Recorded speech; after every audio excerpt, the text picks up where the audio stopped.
You're listening to This Is My Side Hustle. The tips, tools, and advice you need to optimize your life live here. If you're looking to unlock the secrets to additional income by engineering your choices around your ideal lifestyle, you're in the right place. Stay tuned and join us as we unpack unconventional ideas and methods to give you more freedom and flexibility. Let's escape the rat race together and live with intention. Let's learn how others are making it pay with their side hustles. Hey everyone, and welcome to episode 7 of This Is My Side Hustle. I am really excited about today's episode. I was hoping to have a guest on the show for this one because I'd really love to add some humor and laughter into this show. And one of my favorite things to do if I'm really focused on business too long or just kind of stressed out is to laugh. It always makes everyone feel better. So hopefully in the future when I get some guests on the show, I'll be able to interview them and we can have some funny banter and maybe some comic relief. But for the time being, I'm going to share with you some of the funniest side hustles I've ever heard of. And I actually reached out to a side hustle group I belong to on Facebook and asked people this question so I could share some of these with you. You may not think about side hustles or going into business as being funny, but there are quite a few that made me laugh, and I hope you'll get some enjoyment out of them as well. So I've got 44 comments here on this post that I posted last night at midnight, and it's not even 12 hours later. Just want to read some of these ideas to you, and hopefully you'll get a chuckle out of them, or at the very least, some ideas for side hustles you could start that don't have to be quite so serious. You might not want to be sitting in front of a screen acting super professional. You might want to try one of these out instead. So without further ado, here we go. Sean says, I had a friend in the late 90s who did the dog poop cleanup, and he was trying to get corporate accounts to clean up after geese. Now, that's really clever. I don't know if you've ever been to a place that has lots of geese around, but geese poop is awful. So is chicken poop. So it started to get the wheels turning in my head, and I thought about, okay, we all know about pooper scooper services, but what about other animals? What about cleaning off bird poop in, a parking lot for a large corporation and their employees park there every day and there's birds pooping on their car? Could you maybe offer to come and hose off their windshields or the tops of their cars every day? Could you even ask people once a month and go and wash everyone's cars while they're working? How much money could you make if there were only 50 cars in the parking lot and half the people took you up on your offer and you had 8 hours to wash 25 cars? You could make a lot of money doing something like that. So I started thinking about other ways you could kind of make that into a business. Another would be litter box clean out. I know people with cats don't really enjoy cleaning out litter boxes. So could you go to a neighborhood that has maybe 100 homes nearby and send out flyers, put flyers in their door and say, I'll come once a week and clean out your litter box. And you pick one day of the week and you hit all the houses that have cats and want you to clean out their litter boxes. You could clean aquariums. I just started thinking about where you could go with cleaning up animal poop, and it's pretty amazing. The other thing you could do is clean up chicken poop, which is a little trickier because I don't know if you've had chickens. I have. Chickens poop in these, I would say, silver dollar-sized piles, and it's usually pretty soft. That would be a tricky thing to be able to clean up. But if you do, you can then sell that to gardeners, farmers for fertilizer, because chicken poop's great for fertilizer. So think outside the box here, but that one comment there really got my wheels turning as far as other things you could do that would be kind of funny, but pretty profitable. Ben says he sold hand warmers to people standing in line outside shops on Black Friday. He was going to return the rest that he didn't sell, but he sold out. That is genius. I am not a fan of Black Friday shopping. I sometimes will go online the night before, or, Thanksgiving evening at 5 p.m., go online, get everything done. That's that. But a lot of people have a tradition of still going to the stores, standing in line, camping out. If it's a cold day, if you live in a cold climate and there's people around, and you could hit even a shopping plaza or a mall or a couple of the hot spots for shopping in your area with 1,000 hand warmers, you could make a lot of money. And then, like he said, return the rest that you don't sell or don't use. Buy them on Amazon in bulk 2 days before Black Friday, and then go and sell them. That's a fantastic idea. I can think of another place you could do this is perhaps a march or a protest. There's always marches and protests going on in Washington, D.C. I remember when I was a teenager going to a march in Washington, D.C. in January and being absolutely freezing. I would have paid $10 when I was 14 or 15 years old, easy, for a hand warmer because I didn't have any and I didn't think ahead.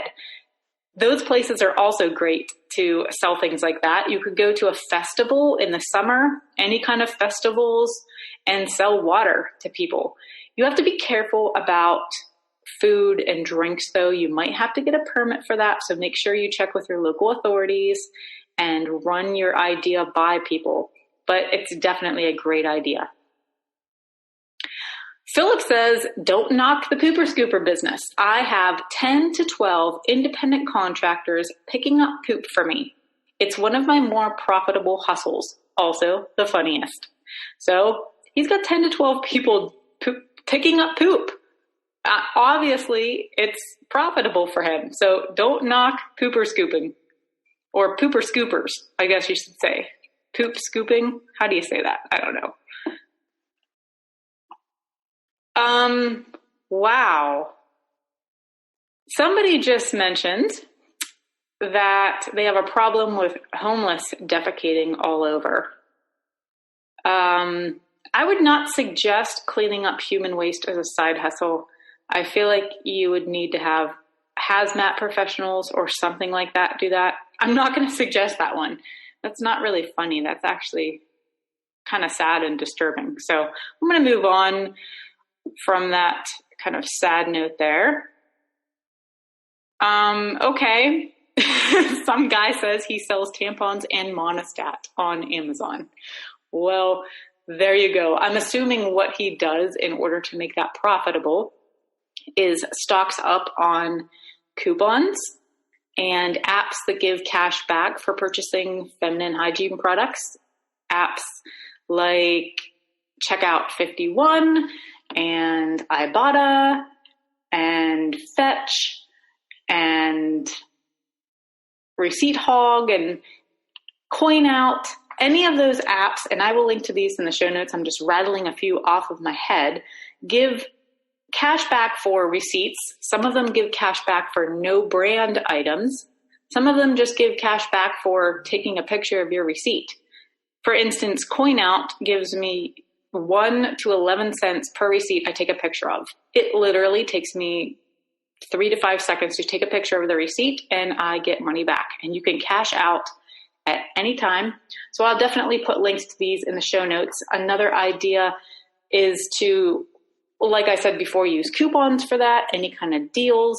Buy them at grocery stores that give you cash back with credit cards. So I talk about it almost every episode, the Amex Blue card that gives you 6% cash back. You could definitely get a lot of tampons and Monistat at your local grocery store or drug stores. Hack your way to getting them as cheap as possible and resell them on Amazon through an Amazon FBA account. And I would love to do an episode in the future on Amazon FBA sellers. So if there's anyone listening and you've done this successfully or even semi-successfully or know a little bit about it, please go to makingitpaytostay.com/voicemail and let me know, and I'll have you on the show. Okay. Wow. This is not an explicit show, so I'm going to read this shirt that somebody made in high school.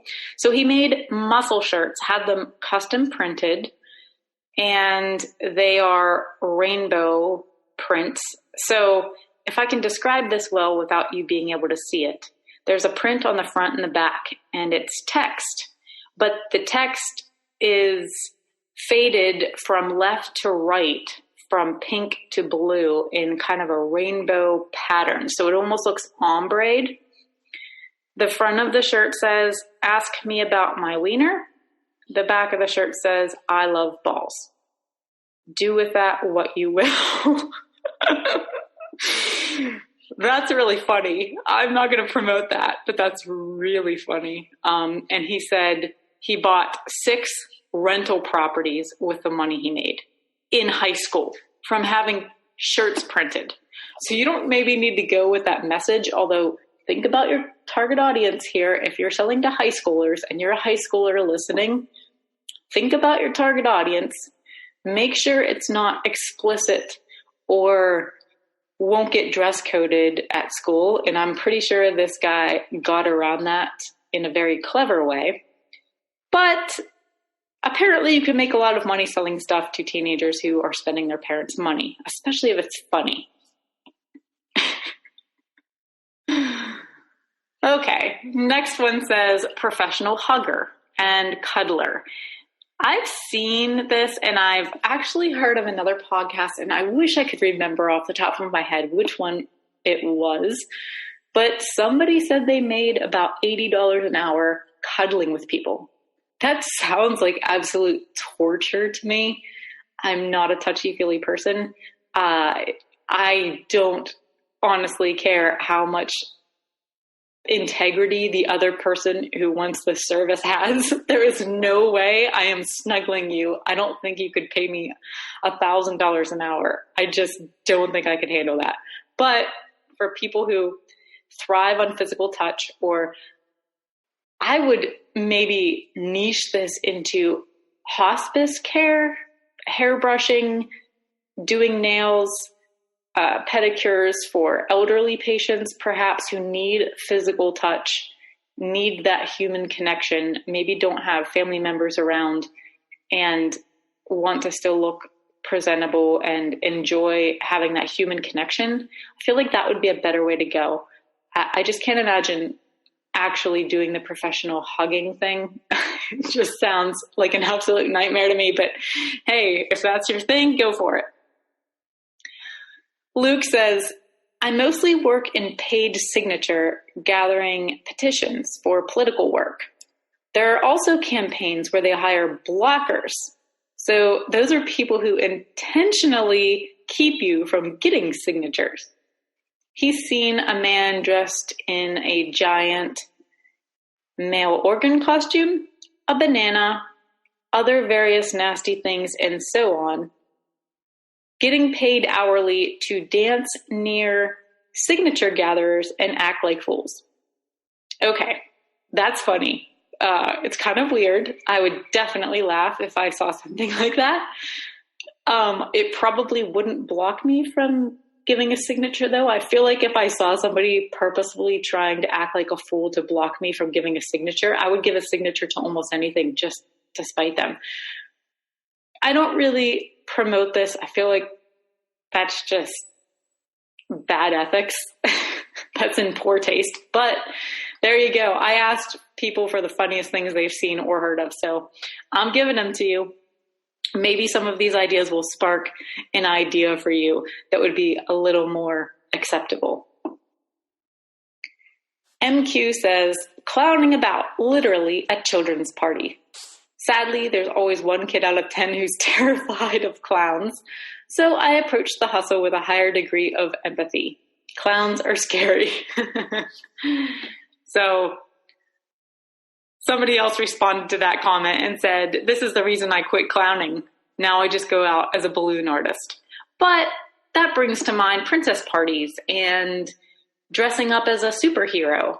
There's always parents who are looking for some kind of gimmick for their kids' birthday parties. So why not be that person and dress up as Spider-Man or Belle from Beauty and the Beast or some other kind of character, make their day, make some money, enjoy the party, enjoy the kids, get your picture taken, and rinse and repeat on the weekends.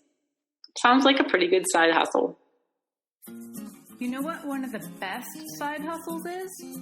Getting cash back for things you spend money on anyway, every single month, all of the time without doing anything different.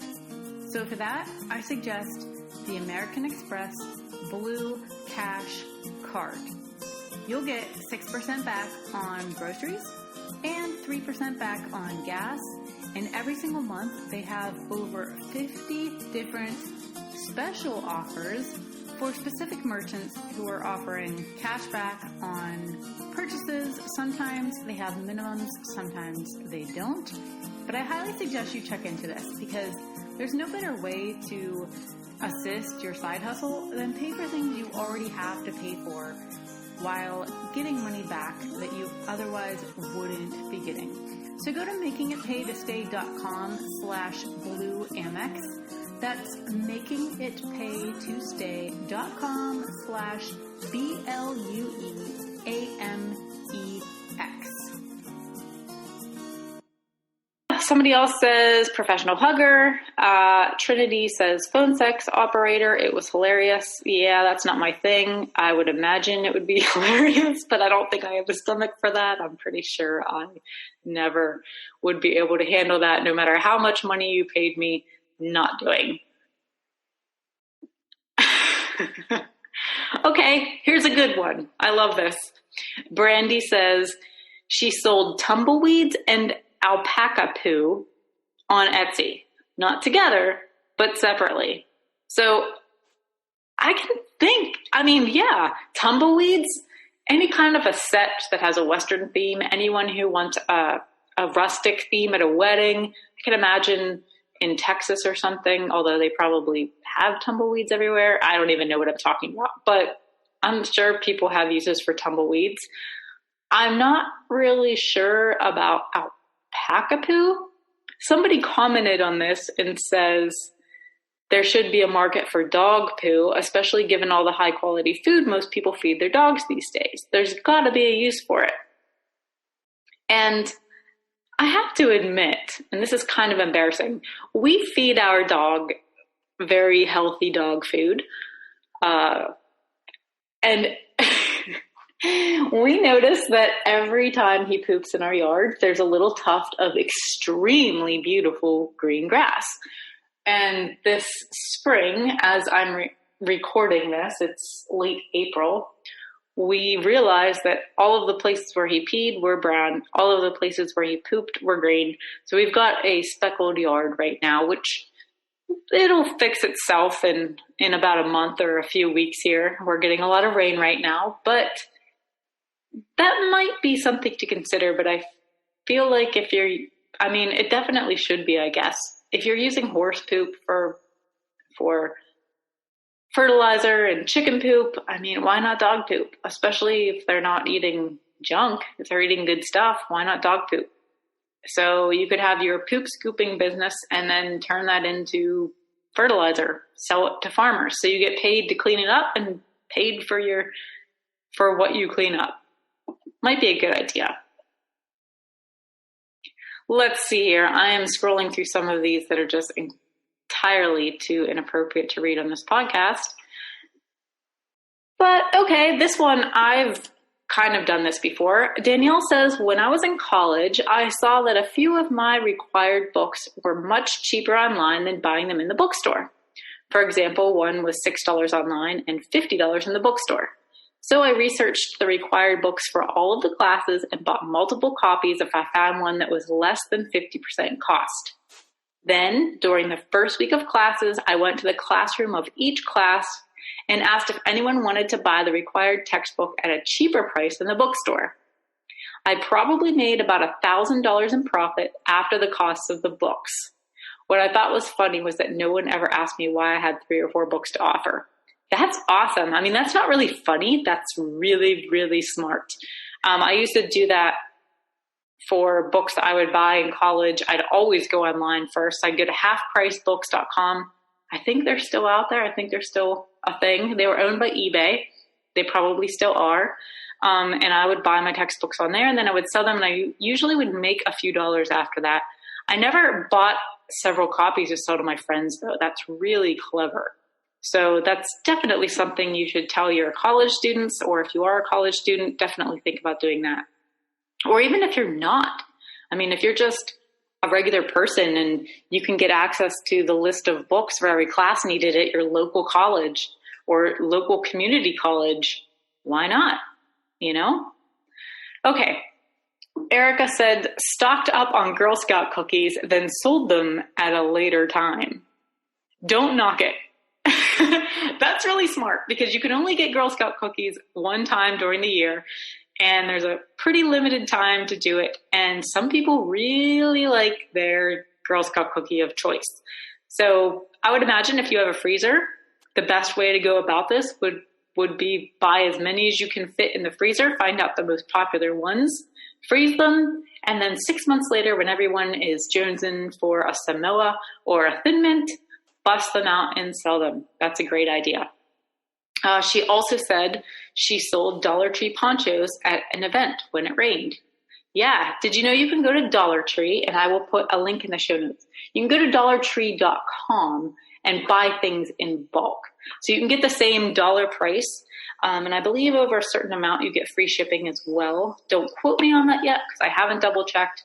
But if you need a whole bunch of something and your local store maybe only has 36 and you're looking for 200, I know I've done this for different events. I even do this at the end of the year. I go and buy all of our shampoo, conditioner, and toothpaste for the next year.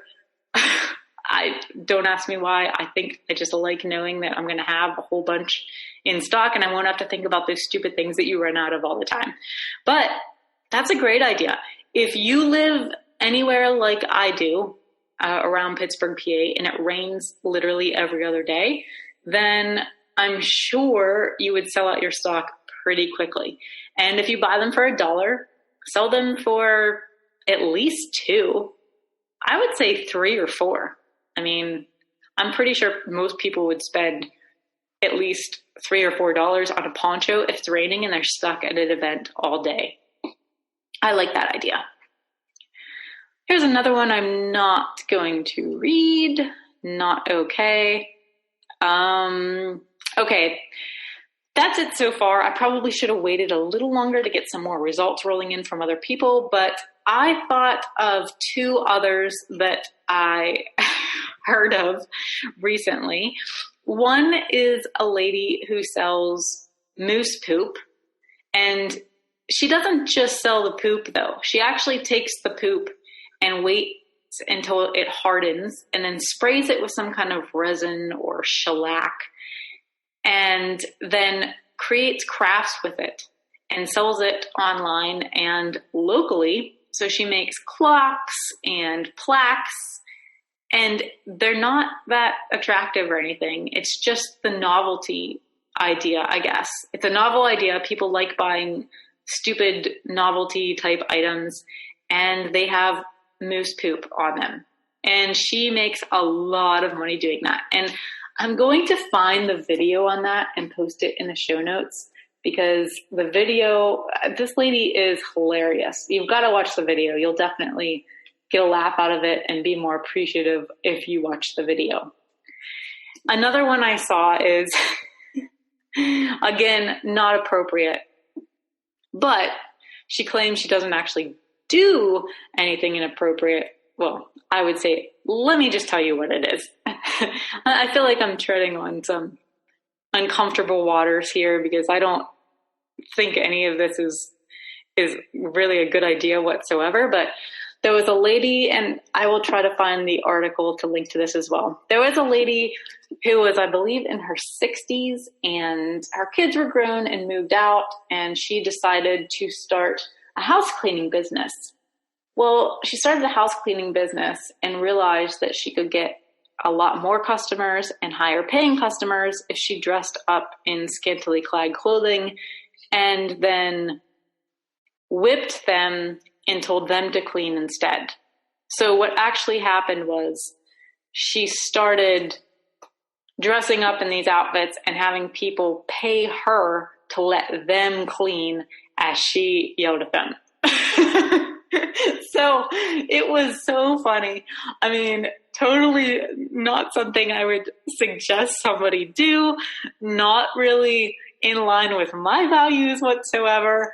I feel like, I hope she has like good safety measures in place and some kind of self-defense classes and has a way to protect herself, because in my opinion, these people have got to be a little weird to begin with. They have very strange tastes, but that's her thing. And I'll post the article. Like I said, you can read it yourself, but maybe it'll give you an idea for a way that you can do something that's not inappropriate, that's not going to make people feel uncomfortable, that's not really skating on the edge of decency, but you would still make money from doing it. And you really got to think outside the box. Think of all of these ideas I proposed and think, okay, what do I have access to, or what's something that people need done or enjoy being done that I could do, and put a different twist on it. And like the pooper scooper idea, how could you I can't even say it. How could you scoop poop and then somehow sell the poop? I mean, you're getting 2 jobs done at once. You're getting paid twice for something like that. Even think about picking up litter. Now, in my state, you don't get paid for returning aluminum or glass bottles, but a lot of states you do. And I've actually considered going around and just cleaning up my neighborhood and then taking all of the glass bottles and aluminum cans, or even asking neighbors to collect them for us or whatever, asking friends and family to collect everything. And then when I go up to New York for a gymnastics meet, I take them to New York and trade them all in and get money for it. Why not? Then you're cleaning up your neighborhood and you're getting paid. I mean, it's not going to be a ton, but if you ask other people to save stuff for you, and if you're in a state where you have easy access to that, then do something like that. I mean, think about all the different things you could do. Another is scrap metal. We used to do this a lot when we lived on a farm and we rented. My husband had a big pickup and we would just gather our scrap over the years. And it was about a year. It would take us about a year to get up enough of our own scrap. But if we were driving around, it was trash day and somebody had a big metal something or other sitting out by the trash, we would pick it up, bring it back to our pile, because we lived in a place where, if you even saw a pile of metal, you wouldn't think twice about it. We didn't live in some nicely manicured neighborhood or anything like that. So we could get away with it there. We could let the scrap pile up and then go take to the scrapyard and usually make about $100 or maybe $50 just by running it down to a scrapyard that was fairly close to us. I know that there is a guy who's known in our neighborhood for being the scrap guy. And so anytime we have metal now, we don't bother taking it to the scrapyard ourselves anymore. It's just not worth our time. But we put it at the curb and the same guy in his truck comes along once or twice a week and picks up everyone's scrap, and everyone's getting their stuff hauled away and it's helping him out and he doesn't mind. And he probably, has a nice little side hustle going on, especially if you're kind of known as the scrap guy. You could put out flyers to different neighborhoods and say, this is the day I'm coming to pick up scrap, put out your scrap. Definitely, if you think outside the box, you can market things like that. And I think it makes sense. I think there's a lot of things you could do that would be awesome. You can also have your kids do some things like this. Obviously, use your best judgment as to if you let them go places. If it's neighbors and they're cleaning up their poop and the neighbors, I'm not really concerned about that. Definitely think about letting your kids go anywhere you might need to be depending on their age, or not feel comfortable with them being alone somewhere. But if you have your kids clean up poop, you can pay them for that. So you can collect the money from all the customers, put it into an IRA custodial account for your kids.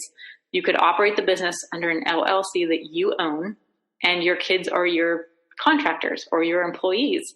if you started doing this and just putting a couple $1,000s every single year from the time they're able to scoop poop until they're 18, and you let it sit, they would probably have over $1 million by the time they're 60, just in compound interest alone.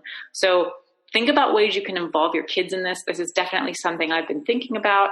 My daughters tried to get involved with creating graphics for me for social media, and I'm more than willing to pay them for that. I even thought I should just pay them in the summer to clean the house and put it into accounts for them and file it under my business cleaning things, because I could at least pay them to clean my office, and they could get paid for that, or shred my documents, or empty my garbages and make my social media posts. And they're always looking for ways to earn extra money. The key is, though, you gotta convince them to let you put it somewhere, and they don't get to spend the money. So if you can find a way to do that, then you can really set them up for life. So hopefully some of these things gave you some ideas. If you think of any that you think other people would find funny or even just clever, be sure to post them in the comments in the show notes for this episode. The show notes can be found at makingitpaytostay.com/7. And I'll be sure to link to everything I mentioned earlier so that you can have access to all of those things. And until next time, this is my side hustle.